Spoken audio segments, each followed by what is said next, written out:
This is the third video of the chapter thermodynamics. Now that we have understood the first law of thermodynamics, that is delta U is equal to Q plus W, total change in internal energy is nothing but the uh, heat plus the work done. Let us quickly do one or two numericals before we move to the next topic, that is going to be enthalpy. Alright, so let us take one question. 2 moles of an ideal gas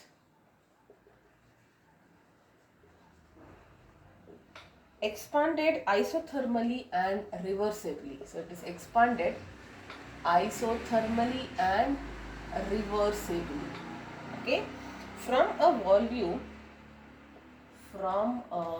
volume of 2 liters to 20 liters at 300 Kelvin.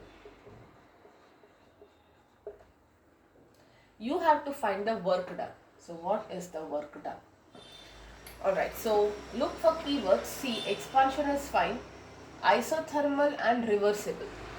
If you have isothermal and reversible, you can use, and it's an ideal gas, you can use work done is minus 2.303 nRT log V2 by V1. Right, so we can use this. Work done will be, this is only for reversible.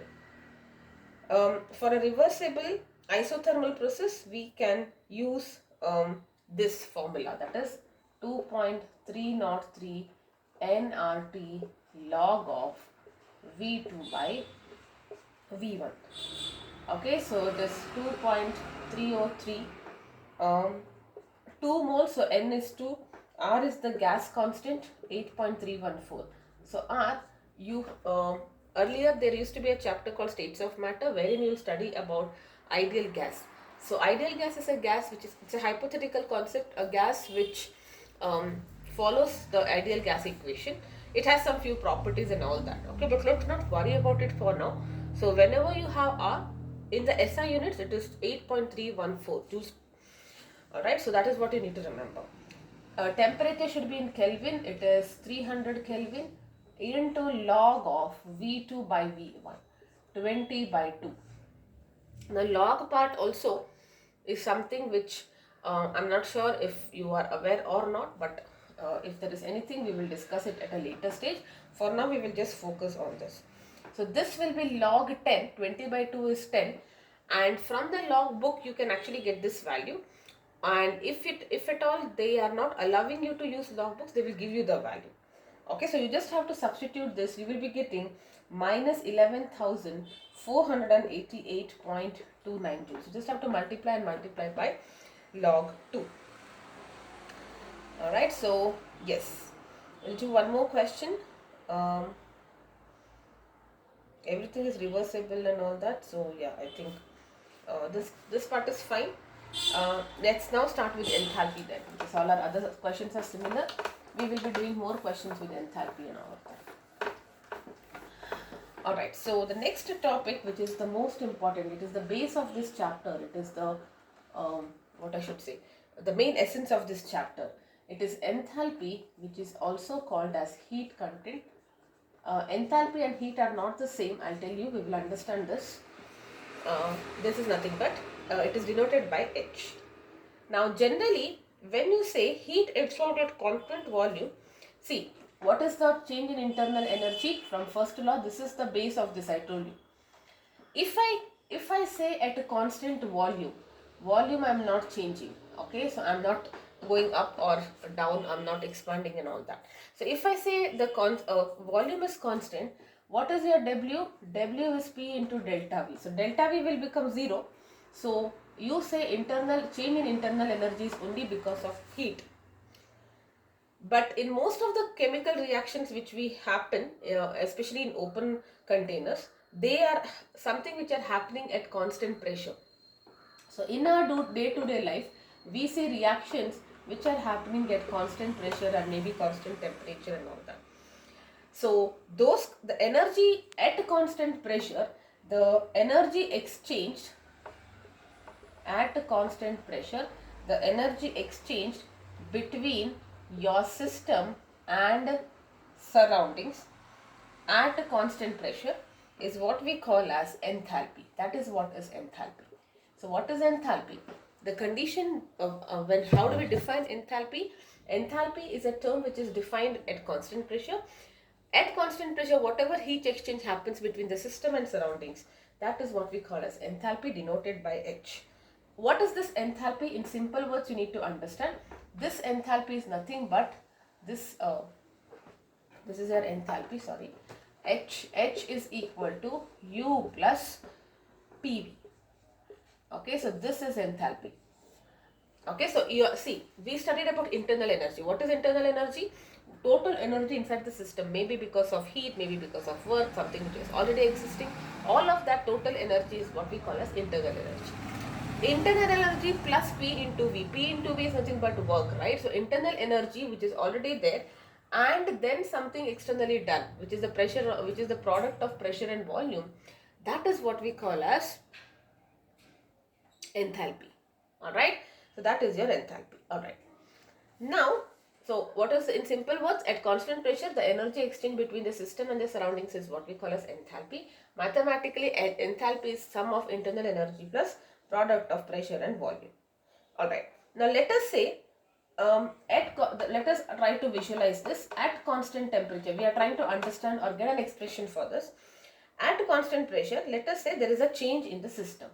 Okay, so the system has some changes which are going on, and let us say this, in that case there will be a change in volume. Okay, so let us say that change is in volume at constant pressure.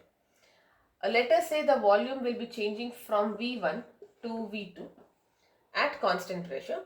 Then volume is changing. We have already seen this scenario. When volume is changing from V1 to V2, what will be the work done by the system? Work done by the system in changing the volume is equal to minus P into delta V, or V2 minus V1. This we already know. We have seen that expression from which we derived that 2.303. Work done is minus P delta V, or P2. Now, according to the law of thermodynamics, you know that delta U is equal to Q plus W. So how can I write this? I can write this as Q plus P into, or minus P into V2 minus V1. I told you the minus sign denotes that work is done by the system. In general it is minus. In this case it denotes that work is done by, if work is done on the system, that means the piston is coming downwards, then also it will be minus, because overall it should be positive. This value will be negative. Alright, so I repeat, see, this minus sign indicates that, now it depends. Okay, now see, when you are expanding, your V2 will be greater, correct? Small volume you are expanding, V2 is greater. This will be a positive value. Minus into a positive value will be negative value. And when expansion is happening, work is done by the system, so it is negative. Let us say there is contraction, or let us say outside pressure is greater for that matter, then the piston will be moved down. And who is doing work? The work is done on the system by the external pressure, right? So that time V2 will be lesser because the volume is reducing now. So this will be negative. Negative into negative will become positive. And since work is done on the system, it has to be positive. So this sign takes care of everything. That's the reason it is very important that you write this minus every time. Alright, yes, so this is it. So now what is delta U? Delta U is U2 minus U1, which is the change in internal energy. So how can I write this? This I can write it as, now let me say I rearrange this. I put this plus PV2 here is equal to Q plus U1. I will bring it this side. Minus into minus is plus PV1. Correct? So what is this? This is nothing but H2 is equal to Q plus H1, or if I bring this side, H, because we have just now studied enthalpy, internal energy plus PV. Okay, so this is nothing but Q. So I'm simply trying to say H2 minus H1 is change in enthalpy is equal to work done. Another formula which is very, very important. Okay, this is at constant pressure. At constant pressure, enthalpy is internal energy plus product of P and V, and delta enthalpy or change in enthalpy is nothing but Q. Alright, so these two are super important. Now let us also understand this thing.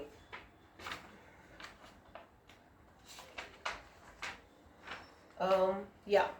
So here if you see, 1 minute, delta H you want, right? So delta H will be equal to, wait a second, U2 minus U1 plus P into V1 minus V2. Okay. This is the, so first is the definition of enthalpy, which we have studied. Second one is the change in enthalpy. Change in enthalpy is nothing but Q. Let us go ahead and try to understand another expression for change in enthalpy in terms of internal energy.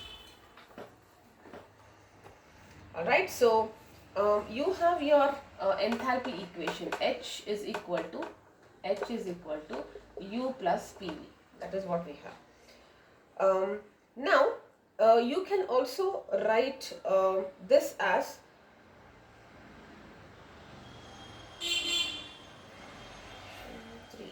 just a second. Okay, so this is what we have. We also have the standard form, which is this is equal to change in internal energy is equal to Q plus work done. And what is this? This is U2 minus U1 is equal to Q minus P of V2 minus V1, right? So can I write this as Q minus P delta V and this as delta U? I can write it this way, right? So if I rearrange, I will get delta U plus P delta V is equal to Q. So this also I can write, correct? So delta U plus P delta V is equal to Q. And what I can write, what is delta U plus, you see that this Q was also equal to this part, right? So I also knew, and I will write it, delta H is equal to Q. We have already proved this. Okay, now both are equal to Q, so I can write this as delta H will be delta U plus P delta V. So this is the third formula. Okay, so delta U plus P delta V. And it is not delta P because at constant pressure. Alright, so what is the meaning of this? We have three formulas. Okay, so first we started with the definition of what is enthalpy. Enthalpy is the heat exchange between the system and the surroundings at constant pressure. It will be equal to the heat if it is carried out at constant volume. I can equate the enthalpy to be, the change in enthalpy to be heat basically, right? Enthalpy is this, change in enthalpy is this. If it is carried out at constant volume, this part will be 0. It will be equal to the internal energy. Okay, so enthalpy is this. There is a difference between enthalpy and change in enthalpy. Don't get confused. Enthalpy is nothing but sum of internal energy plus product of pressure into volume. If the external pressure is 0 or if the volume is 0, not change in volume is 0, then H will be equal to U. Very, very simple. What is change in enthalpy? You had one enthalpy, internal energy plus work done. Now something is happening, either the volume is changing or something or the other is happening. So there is change in enthalpy. That change in enthalpy is nothing but the heat which is exchanged. It is also equal to delta change in internal energy plus P into delta V. So what is the conclusion? If a process is carried out at constant temperature and constant pressure, during such a process, in addition to the change in internal energy, there is change associated with the change in volume also. So, enthalpy change, I can say that it is the definition of enthalpy change is the quantity of heat liberated or absorbed during the process that is carried out at constant temperature. So, I can also define enthalpy is different. Enthalpy is the sum of internal energy plus P into V. But change in enthalpy, something happens if it is carried out at constant pressure to constant temperature. Change in enthalpy is nothing but the heat liberated or absorbed during the process. Alright, and delta H will be negative if the process is exothermic. That means heat is given out to the system. Heat is going out, right? So that means my energy, whatever form of energy is getting reduced. So it is negative. Delta H will be positive if it is endothermic, because endo means heat is absorbed by the system. Think from system's perspective always. And for a reaction, we can say delta H is equal to enthalpy of the reaction minus a product minus enthalpy of the reaction. How do I calculate this? You will understand when I am doing sums. And delta H, just like delta U, is also a state function. The path is not important. Initial and final states are what is important here. Alright, so this is what we have, so do not get confused. I'll just summarize before we understand the relationship between this. One more formula, basically 4 formulas. Most of the processes are seen at constant temperature. So at constant temperature, we have seen that we define a term called as enthalpy, which is nothing but the heat exchange between the system and the energy exchange, I should say, between the system and the surroundings at constant pressure, right? So we define a term enthalpy here mathematically, which is nothing but internal energy plus the product of pressure and volume. If I say there is a change in the system is doing some work, or somebody is doing work, or there is heat exchange, some changes in the system, then I will always say that delta H will be equal to Q. The change in enthalpy is nothing but the heat absorbed or liberated. The change in enthalpy also can be measured if you know the change in internal energy and change in volume at constant pressure, right? So now we have this reaction, we have this equation, which is delta H is equal to U plus P delta V. We have this reaction. Now you know that according to gas law, what is gas law? PV is equal to nRT, right? So if we say N is the number of moles of gaseous reactants, let me say N1 is the number of moles of gaseous reactant, because this is only valid for an ideal gas. This is the number of moles of gaseous products. So I have a reaction. That reaction might be having solid reactant, solid products, liquid reactant. I am not gonna worry about that. N1 I will be only counting if there are gaseous reactants. If the reactants are not in the gaseous state, none of the reactants in the gaseous state, N1 will be 0. And same is the case with products. Alright, let us also say V1 is the volume of the reactant, V2 is the volume of the product. If I say all that, so what, I'll just write this, what will be P, V1 will be N1R into T. Because the process is happening at constant pressure, V1 is the volume of the gaseous reactants, N1 is the number of moles of gaseous reactant, R and T. And P, V2 is N2, R and T, where N2 is the number of moles of gaseous product, V2 is the volume of the gaseous product. Right? So now if I just shift, if I just subtract this 1 minus 2, if I do, P1 minus PV2 will be equal to N P2 I will do, 2 minus 1 I will do. Okay, so it will be N2 minus N1 into RT, because RT is common. So here also I can take P into delta V will be delta N into RT. Alright, so now instead of P delta V, I can also write it as delta nRT. This is the fourth form of the change in enthalpy. PV is equal to nRT. So remember this here, instead of delta V, it is delta N, because temperature is constant, the pressure is also constant. Alright, so for example, if I say you have this reaction N2 plus O2. Now N2 is a gas, O2 is also a gas, and you are getting 2 moles of nitric oxide. This is balanced. Okay. Now what will be your delta N here? Just to take an example, delta N is N2 minus N1. How many moles of gaseous product? 2 moles. How many moles of gaseous reactant? 1 mole here, 1 mole here. So it is 2 mole. So it is again 0. Okay. So if delta N is 0, so what will be your delta H? This part is gone. So it will be nothing but delta U here.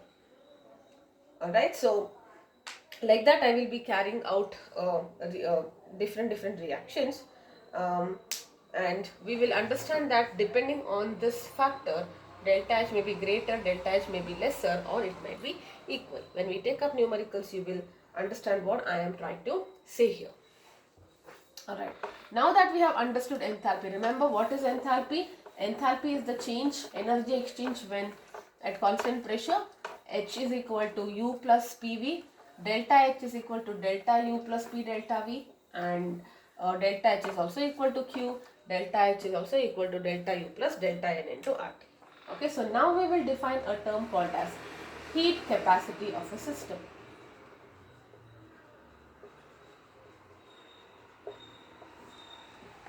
Heat capacity of the system. The heat transferred to the system, heat which is transferred to the system, if you are heating the system or if the heat is going out of the system, that will be appearing as a rise in temperature. Correct? So if you are heating it, temperature rises. If heat is lost from the system, temperature will be it will fall. Correct? So can I say the quantity of heat Q is proportional to the rise in temperature? That means if I want to rise, like let me say the initial temperature is 100. If I want to make it 200, what is the difference? 100. I need to supply some amount of heat.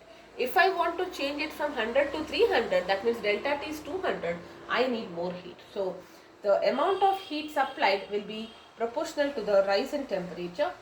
If I change it by a proportionality equality sign, I need to add a proportionality constant C. This C is what we call as the heat capacity of the system. I repeat, based on my observations, Q is equal to delta T. Q will be equal to C delta T. The C is what we call as the heat capacity. And what is this heat capacity? It is numerically equal to the heat supplied for when this quantity is 1. So heat capacity is numerically equal to the heat supplied to a system to get unit rise in temperature. What is the meaning of that? How much heat I need to supply if I want to increase its temperature by 1 degree. Let us say the initial temperature was 100, some system. You want to change it to 101. Okay, so how much heat I need to supply if I want to change it?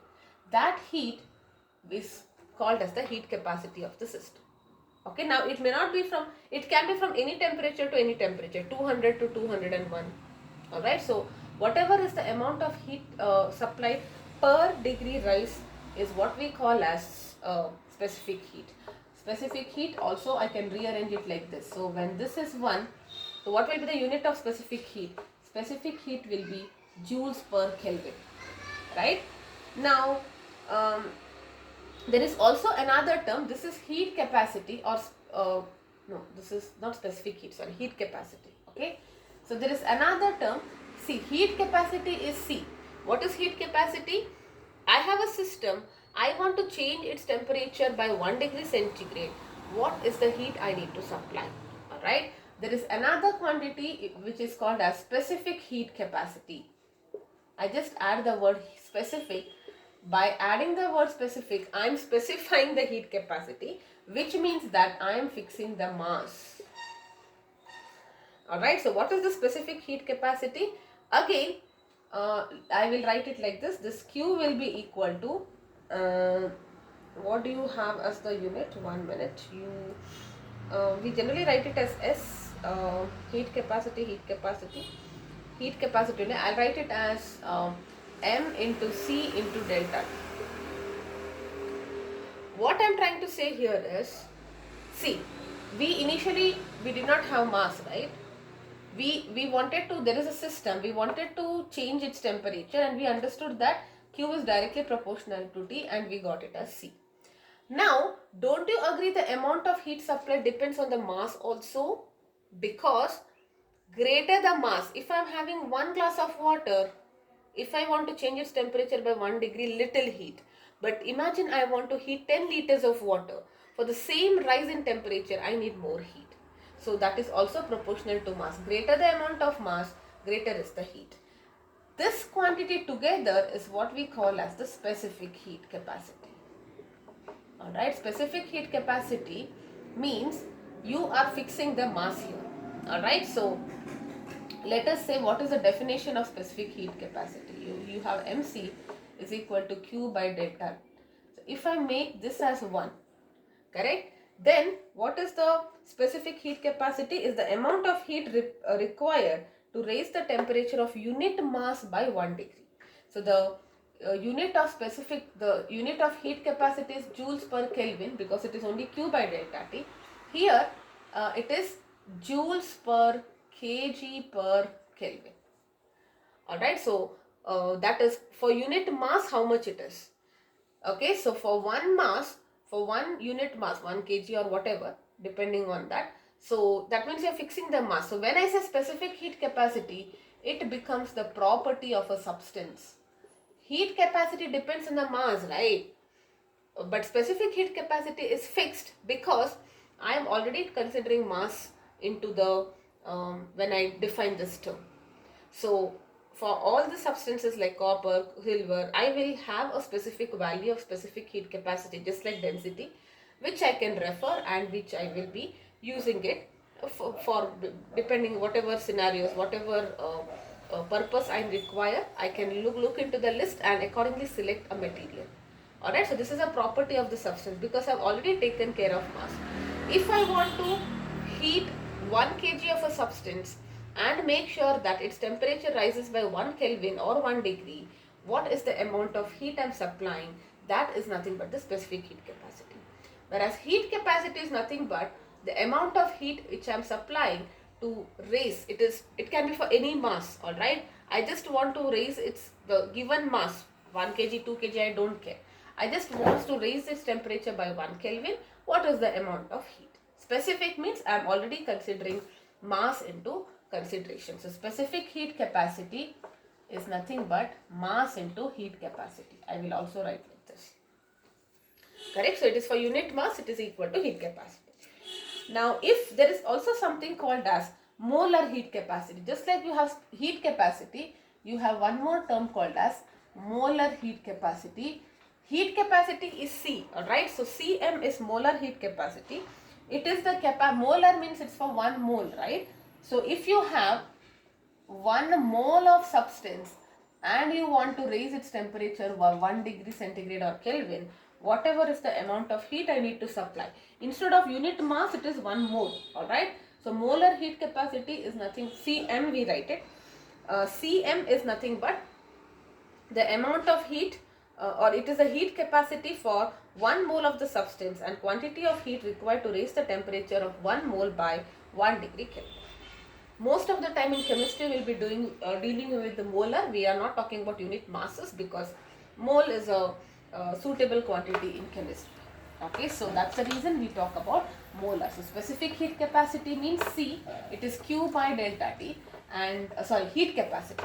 I'm always getting confused. Yes. Heat capacity is C, which is equal to Q by delta T.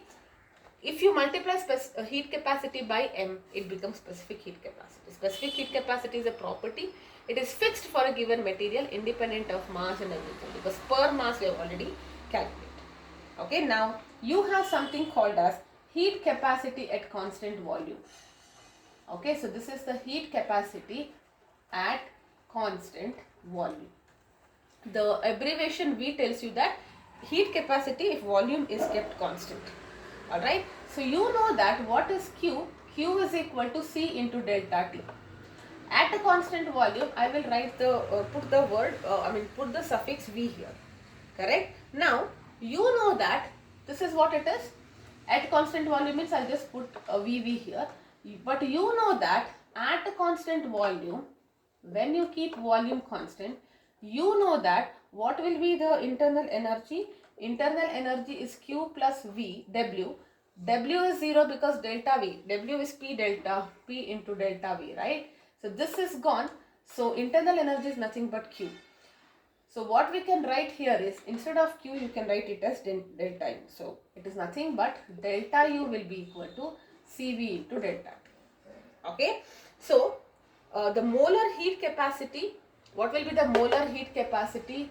Okay, if I say this is molar, the molar heat capacity of a gas at a constant volume is equal to the increase in internal energy for 1 degree rise in temperature. Alright, so instead of Q, I can substitute it with delta U because at constant volume, delta U is nothing but Q. Okay, similarly, there is a term which is called as heat capacity at constant pressure. Heat capacity at constant pressure. How do we write it? QP is Cp into delta T. Cv is the heat capacity at constant volume. Cp is the heat capacity at constant pressure. And at a constant pressure, we just now studied about enthalpy, right? So at a constant pressure, you know that delta H is nothing but Q. Okay, so we have derived this also. Change enthalpy is U plus PV. Change in enthalpy is nothing but Q. So instead of Q, I can write it as delta H. So I will write it as delta H is Cp into delta T. Okay, so I simply replace Q with delta H, and these are super duper important things. Okay, so if I am talking about constant volume, specific heat capacity will be equal to the change in internal energy. And at constant pressure, specific heat capacity is nothing but change in enthalpy. So molar heat capacity of a gas at a constant pressure is nothing but the change in enthalpy per degree rise. Okay, now we have to find a relationship between Cp and Cv. Heat capacity at constant pressure, heat capacity at constant volume. Right? Now, if you are saying there is a gas, and if the there are only 1 mole of an ideal gas. So how will you write this? You know that delta H is equal to delta U plus N into RT, delta N into RT, and delta N is 1 mole here, so you can write it as delta U plus RT. Okay, so this is what you have. Now you can substitute for delta H and delta U, because I already have this. Delta H is with constant pressure, so it is Cp into delta T, and this is CV into Cv into delta T. Okay, delta H is this, delta U is this. I'll substitute plus RT.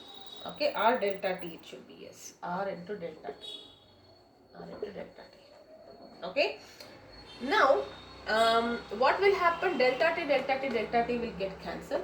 So if I bring this side, you will get this very important result. Cp minus Cv will be equal to R. That is the difference in the molar heat capacity. What is this? This is, though we say it as heat capacity, in chemistry we will be writing it as molar heat capacity, which is the heat capacity for 1 mole, or in other words, if you have 1 mole of a substance, you want to rise its temperature by 1 degree centigrade, whatever is the heat required. So the difference between the molar heat capacity of a gas at constant pressure and at constant volume will be a constant, which is R.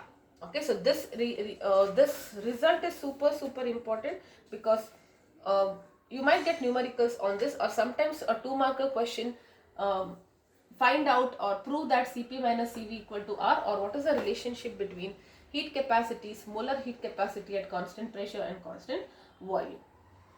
Alright, now having understood this, how do we measure delta H and delta U? Delta U is in change in internal energy, which is work done plus heat, and delta H is the change in enthalpy, which is equal to heat or change in internal energy plus P into delta V. That's what we have understood. Let us find how do you measure this delta U and delta H. How do we measure this? Alright, so you use an apparatus which is called as bomb calorimeter. Alright, now if I say I am going to measure it at constant volume, okay, so we have to measure at a constant volume. That means my volume, I cannot change the volume. Okay, and we use this device which is called as the bomb calorimeter. Okay, so it consists of a stainless steel vessel like this. This is what we call as a bomb. It is just a steel vessel which is enclosed, but it will have 2 openings. One is a ladle to hold a substance, alright, and you have firing lets and oxygen inlet also. So you have oxygen inlet and firing lead, that is to create a spark, to burn. Okay, firing lead like this. This is what we call as the bomb. Now this bomb is immersed in another container which is insulated. Okay, so this is my insulated, and here I will be putting water. This is where I will be adding water. Okay, so why it is water and this is insulated? That means to ensure that no heat is lost to the surroundings. This whole thing is what we call as a calorimeter. Because the internal what is that? The vessel is called as a bomb. I think the reason why, because you are firing it and you are burning a substance, that's why maybe it is called as bomb, but as such there is no explosion. Alright, so there is a bomb here, inside which you can place a substance. It is connected to an oxygen inlet. There is also a stirrer here. Okay, so there is also a stirrer. This is my stirrer, so that the temperature is uniformly distributed. There is also a thermometer here. Okay, so bomb surrounded by a vessel which is having water, so that to ensure that no heat is lost into the system.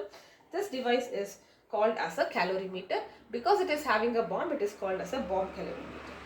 Okay, now a combustible substance is burnt in pure oxygen. So what you do, you are taking some substance in the bomb and you are burning it in oxygen. That's why you need oxygen, and that's why you need firing lead to cause that spark. Okay, now when you say you are burning it, there is heat which is released. It is highly exothermic. Okay, so heat is released. This heat will be transferred to water. There is heat here. This heat will be transferred to the water, and you should keep stirring it so that the temperature you can precisely measure the temperature. Alright, so this is what will happen. Now, since the bomb is sealed, it's closed from all sides, the volume of the water will not change, because if it's open, then the water might evaporate, you might lose some water and all of that. But this is a closed system, and that's why it is called as constant volume. The volume of water will be constant here. And in other words, we can say this is carried out at constant volume. Now, how do you measure the change of heat of the reaction here? Heat change. You know it is highly exothermic. The heat which is released will be into the water. How do you measure the heat change? Right? So, you can easily measure the change by calculating delta T. You will measure the initial temperature and final temperature. You will get delta T. And what will be delta U at constant volume is nothing but CV into delta T. Delta T can be measured. CV is the heat capacity which you would know, correct? So this is the heat capacity of the calorimeter, which will be known to you, alright? And you can also calculate delta U will be C into delta T into M by W, okay? This will be for the, this C is the, okay, this is for water and this is for calorimeter. Alright, so C is the specific heat capacity of the calorimeter, and you can easily calculate this. Why are we doing this? What is this M and W? M is the mass of the substance and W is the molar mass. So this is the mass of the substance. You took 5 grams and all that, and this is the molar mass. I'll tell you numericals why are we doing it. Because most of the time your specific heat will be given per mole, right? So for 1 mole, the heat is so and so, like 500 joule per kg per Kelvin. You might be taking some amount of mass, right? Like for example 10 gram. Convert it into moles. How do you convert it into moles? Mass by molar mass. That will be the sorry, I think I wrote it the reverse way. Okay, this is M is molar mass. M is your molar mass, and this is the weight or mass of the substance. Basically you have to get it per mole, right? So this is nothing but per mole, because W by M is mole, 1 mole, number of moles. Per mole means you will divide it. So it is like in the question they'll give you 1 mole is giving you 500 something. 1 mole of the specific heat capacity is this much. Molar heat capacity means for 1 mole, correct? But you are not taking 1 mole, you are taking more mole. So for 10 moles it is how much? And how do you get this 10? 10 is nothing but weight divided by M. Okay, so this is 10. That's the reason you are doing it. Please note it is the reverse of your regular mole formula, and the reason why, because I told you you should have per mole. Alright, so this is a bomb calorimeter. So what you do, you just have to measure the rise in temperature. If you know the specific heat capacities, you can find the change in internal energy. And I forgot to tell you this, change in internal energy as well as enthalpy, you cannot measure them precisely, you can only measure the change. Alright, so change is very easy to measure. Alright, now what happens if you are taking this at constant pressure? Okay, so how do you measure constant volume? We are done. How do you measure things at constant pressure? Okay, so let us now understand this. At a constant pressure, you know delta H will be equal to Cp delta T, because at constant pressure, whatever is the change in internal energy, that itself will be nothing but the change in enthalpy, because enthalpy is nothing but Q here, correct? Q is enthalpy at constant pressure. Now what you do, you take a polystyrene cup like your insulated cup, okay, thermos, not really a thermos, your polystyrene cup, and then you have a thermometer, and then here you take your reaction mixture. Okay, now measurement of heat is this is another kind of calorimeter. Now this calorimeter is immersed in an insulated water bath fitted with the stirrer. The temperature of the bath is recorded in the beginning and at the end. Like, you can measure, this thermometer will measure the difference. And if you know the heat capacity of water bath, calorimeter, and if you can measure change in temperature, you can calculate the amount of heat absorbed or this thing. So because it is at constant pressure, it is not delta U, it is delta H, which is C into Cp, it is Cp into delta T into molar mass divided by weight. It is the same thing. There you have delta U, here you have delta H, because constant volume means the Q is nothing but delta U, and for constant pressure Q is nothing but delta H. That's the only difference. Alright, so let's take up a question, and then I just have to do thermochemistry, the basics, and we are done with this.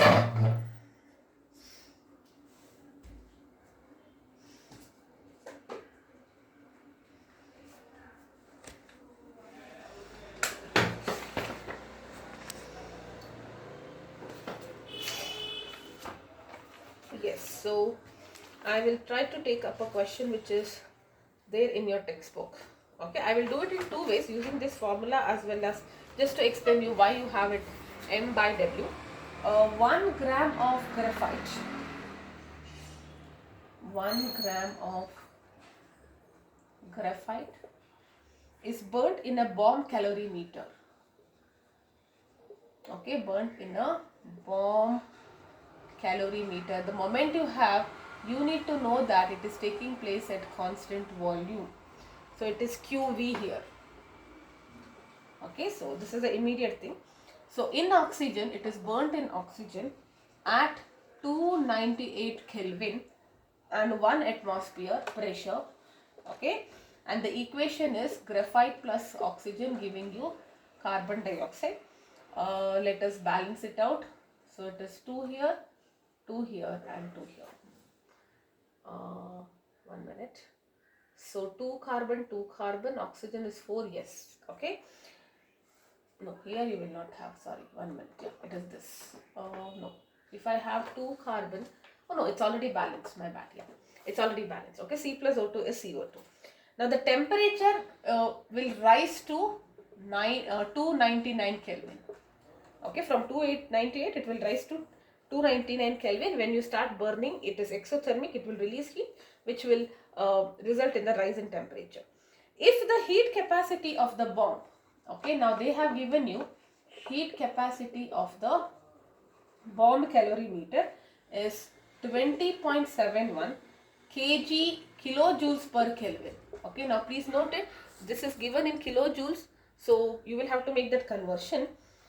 Heat capacity of bomb, actually both bomb plus water are taken care here. It is the total heat capacity, bomb calorimeter, which is immersed in water. You have to calculate enthalpy change for the reaction at this temperature. What is delta H? Okay, so let us quickly write. What will be your delta T? 299 minus 298, which will be 1 Kelvin. That is your delta T. Pressure is given to you as 1 atmosphere. mass of the substance is given, W is 1 gram or M is 1 gram, and heat capacity, which is CV here because it's at constant volume, that is 20.71 kilojoules per Kelvin. Okay, now what will be the thing? Since volume is constant, you will be using delta U. Delta U is equal to what is that, CV into delta T. Alright, now this will be negative here because it is exothermic. So I will write it as minus CV into delta T. So what will it be? It is minus 20.71 into 1, which is minus 20 kilojoules of heat. So change in internal energy is minus 20 kilojoules, and this is nothing but heat which is going out of the system. That means if you are burning 1 gram of graphite in oxygen, and if the temperature is increased to 1 degree centigrade, and if this is the specific heat capacity of the bomb plus water, what amount of heat is leaving the system? It is minus 20.71 kilojoules of heat. Alright, now in this balanced chemical reaction, look at that, this is my balanced chemical reaction, everything is 1, correct? So what is the meaning? When 1 mole of carbon, this is 1, right, or graphite is burned, you are getting this many joules of heat, correct? And what is 1 mole? 1 mole is 12 grams, correct? 1 mole of carbon is 12 grams.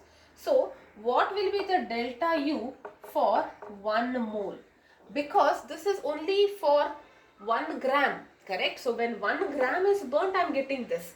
Whenever you want everything to be for 1 mole, because we define molar heat capacity, so you want to calculate it for 1 mole. So what you do, you will say when 1 gram is burnt, it's not 1 mole here, it's 1 gram. Okay, so see, the question says when 1 gram, in the question it is 1 gram, right? If you are burning 1 gram, you are getting this much heat. As per the reaction, it is 1 here, so it is 1 mole, right, which is 12 gram. When you are burning 12 gram, how much are you getting? So what will be the total amount of heat for 1 mole? Delta U for 1 mole, for 1 gram it is this much. 1 mole will be 12 into 20.71 negative, and this will be 2.48 into 10 power 2. Write it as kilojoules per mole now. When 1 mole of, that is why you are having this per mole, correct? And at last you have to find delta H. Delta H is delta U plus delta N into R into T. Now don't simply write delta H is equal to Q here, because we still haven't calculated Q here. What we calculated was internal energy, right? So we have to calculate delta, what is that, delta H here. So what is delta H? Now actually thinking, because it is a constant volume, delta U itself is delta Q, so it will be the same, but let us do it this way, because this formula if you use, you will not get confused. Now delta, what will be the number of moles of gaseous product? 1. Number of moles of carbon is in solid. Okay, please remember this, carbon is in solid. This is gas, this is gas. So delta N will be 1 minus 1, which is 0. I do not consider carbon. 1 mole here, 1 mole here, so it is 0. So delta H will be equal to delta U, and it will be minus 2.48 into 10 power minus 2. Alright, so this will be the heat capacity. You can also use this formula, delta H, whatever we had derived it. This is one way of doing it. Another formula will be delta H will be equal to Cp into delta T into M by W. You will get the same thing. Look at that. Cp is 20 minus 20.71. Delta T is 1. See, I did it separately, right? That's the only thing. Okay. Oh, this is for constant pressure, right? So, yeah. So, it is Cp. Alright. So, delta 1, and mass is, what is the mass of the substance? It is 1 by 12. Right? It is still, you are getting the same thing here also. But if you want to do it neatly with the help of with proper understanding, I think you can do it like this. Always try to calculate delta U first. See the reaction. If it's bomb calorimeter, you that means volume is constant. So whatever is the volume, that is nothing but internal energy. Once you calculate the internal energy, then think of calculating the enthalpy, and whatever you get answer, it is for the given mass. For 1 mole, what is it? That is what you will be calculating, because your uh, delta H should also be in for 1 mole. That's the reason you will have to write it this way only. Alright. Now, yes, so last part here will be about thermochemistry. So now that we have understood what is enthalpy, what is internal energy and everything, let us get into the base here about thermochemistry. So what is thermochemistry? Thermochemical equation. Thermo is heat, chemistry is, you're talking about reactant product equation. So equation in which the heat changes will be mentioned, like whether heat is going or heat is coming. That kind of equation is what we call as a thermochemical equation. Like for example, if you say H2, which is in gaseous state, you have to mention all the physical states also, which will give you HCl, and it should be balanced and all that. So this is a regular thing, regular equation. If at all you write delta H is equal to minus Q kilojoules per mole. Most of the time the unit is in kilojoules per mole. For 1 mole of a substance, when you are burning it or when the reaction is happening, what is the energy? Negative, it only tells you that it is exothermic. If it is positive, it means it is endothermic. Alright. So energy, in the case of exothermic, energy of the reactant is higher, and that's the reason heat is going out. Endothermic, the energy of the reactant is lower. Alright, so these were some of the things. Okay, the next topic is enthalpy of a reaction. You can already watch the videos which I have covered already. The 3 videos were missing, which I have covered. Introduction, which is talking about the terms, the concept of work done, which is P into delta V, for mathematical form of first law, which is delta U, change in internal energy is Q plus work done, and then you studied about isothermal, reversible, irreversible and all of that. Reversible isothermal, you can use 2.303 nRT log V2 by V1 for calculating the work. Alright, so apart from that, we discussed enthalpy. Enthalpy is always a term defined at constant pressure, and it is equal to internal energy plus P into V. Change in enthalpy is nothing but heat, because it is happening at constant pressure. Alright, yes, so these are some of the things. The next topic will be enthalpy of reaction and all that, which is already there. Anything else you want me to discuss, you can let me know. Yes, bye bye for now.